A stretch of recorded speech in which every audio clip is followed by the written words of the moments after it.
Okay, mga pangyayari daw sa JS Prom. Aray ko, ba't ganun? Ba't walang mga kasaya? Lungkot yarn. Oy, masaya si brother. Nakapagsayaw ng kanyang, ano ba, girlfriend ba o crush? Okay, next, check daw natin yung next video.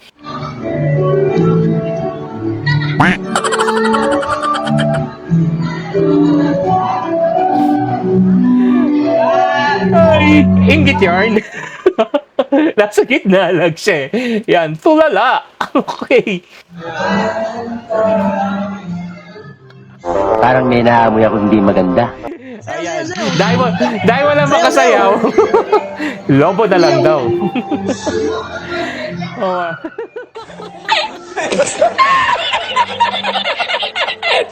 ano ba yan? Mas marami ba yung lalaki kaysa sa babae? Parang kinulang ata sa babae. Oh, mga insan natin talaga, oh. Ano ba nangyari?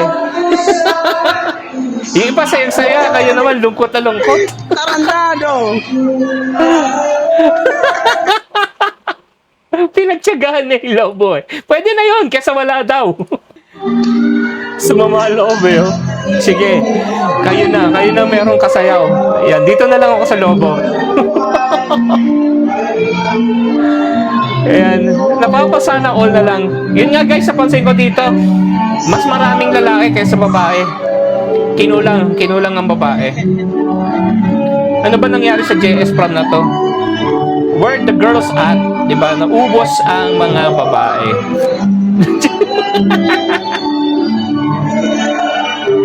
Ay, nako, ano ba yan? Okay, check daw natin tong last.